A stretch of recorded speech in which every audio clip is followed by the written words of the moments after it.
Careblazer, in today's video, I'm going to share with you 4 ways that you can respond to somebody with dementia who is upset, in distress, frustrated, scared, agitated, whatever it might be. One of these 4 ways is something you can do to try to help bring calm to them, help them feel more at peace, and shorten the time from how long it takes for them to go from being super upset to feeling more comfortable. We know that people with dementia often become scared, upset, anxious, agitated, and it's my goal that in this video you will have options to choose from that you can use, especially if one of the options you're currently using to try to help calm them isn't working. Now, this video is prompted by an Instagram follower who sent me the following message. We understand playing along with my dad as he tells a story that is really real to him. But what do we do when the story is something that is frightening to him? For instance, the other day he talked nonstop about the trouble he was in at work. He's 92, and how the lawyers are after him. It was very real to him that he was in deep trouble, and he started to cry. He was so scared. We tried reassuring him that wasn't the correct approach. We tried redirecting him. He kept going back to his story. It was so sad.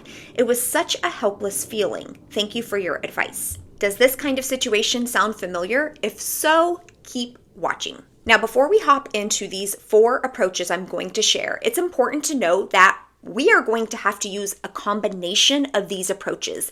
It's not like one of these approaches is going to work for every single situation. We just can't rely on one approach all of the time in most cases. And that's why having multiple approaches in your toolbox is super important, and why it's important for us as Careblazers to remain flexible and adjust when we realize it's needed. Okay, so these 4 approaches are going to help you do just that, and to help make it super easy to remember, I'm calling them the 4 R's. Let me know which one of these 4 approaches you plan to use the next time your loved one is in distress. The first R is simply reassurance. It's simple, but it's powerful. This is providing reassurance to the person with dementia that you are there to help them. You're letting them know you are by their side and you are going to figure this out together. Using the situation above, reassurance might sound something like, I'm here for your dad, we'll get through this together, I'm on your side, we'll figure this out. We're just reassuring him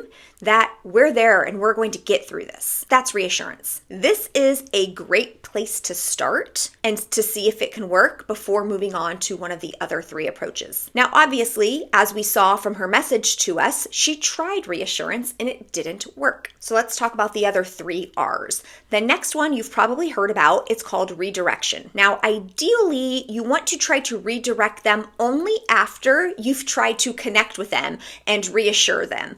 Otherwise, when we try to redirect too quickly, it really communicates to the person with dementia that you simply don't care, you don't believe them, you're not interested. Truly, it comes off as you just trying to distract them, and they can often realize that. But assuming you've already tried to connect with them and reassure them, redirection in this example might sound something like, let's go have a cup of tea, and then moving over to the kitchen to have some tea. Notice that without the reassurance piece, this could come off quite dismissive. Okay, now for the 3rd R, which is my favorite, it's reflection. In this R, you are reflecting back to them what they are communicating to you. Because a lot of times when somebody with dementia is upset, it's not really even based in reality, such as the situation where her father, who's 92 and no longer working, feels like he's in trouble at work.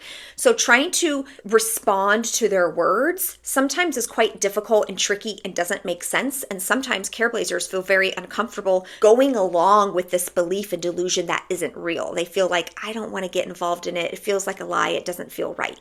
This is where reflection really comes into play. The best thing we can do is just to let them know we understand what they are saying and that we just let them talk. Just like if you were upset about a real life situation and you were talking to a friend and that friend was not able to solve or get rid of the problem for you, they would let you talk. They would sit there with you, as uncomfortable as it might be, and let you share what's going on for you. And that's the same thing that we can do here for people with dementia. A simple way to do this is just reflect back the emotion you think think they are communicating. In this situation, based on her message to me, reflection might sound like, that sounds scary, or you're scared. We're reflecting back that underlying emotion that he's sharing as he's talking about being in trouble at work. Notice how we're not agreeing with what they're saying, but we're communicating, we understand what they're saying, and it does sound scary.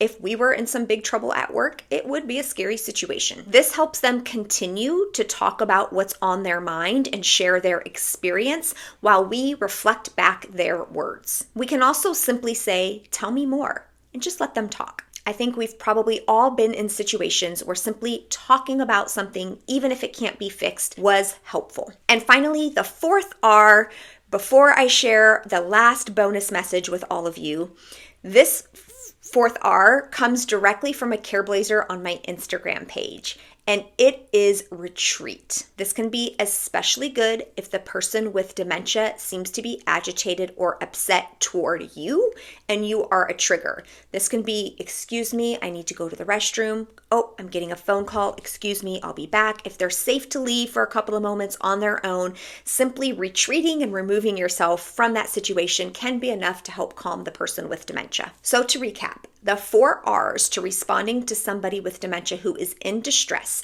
include reassuring, redirecting, reflecting, and retreating. And now for an important message that we all need to hear. No matter how amazing of a Careblazer you are, no matter how many tools and tricks you know to use, there is absolutely nothing that we can do to prevent our loved ones with dementia from getting upset from time to time. And sometimes them getting upset isn't a sign that we have to jump in and fix it. Sometimes we just need to sit there and let them feel it and express it, even though it's uncomfortable for us knowing they are upset. That's why reflection, the 3rd R, is my favorite one to use. Use it with your loved one, but also use it with yourself. All right, Careblazer, I'm sending you so much love. If you'd like to join us for weekly support groups and weekly Q&A sessions where you can talk with me and other dementia experts, we're constantly in our Care Collective community, brainstorming common challenges, dissecting and trying to figure out difficult, unusual challenges, and we all do it together in a supportive community. There's a link below this video that you can click on to learn more. Sending you love. Bye. Also, Nico gets a belly rub for every person who subscribes from this video. So if you haven't already, click the red subscribe button. It's totally free, and Nico says thank you very much.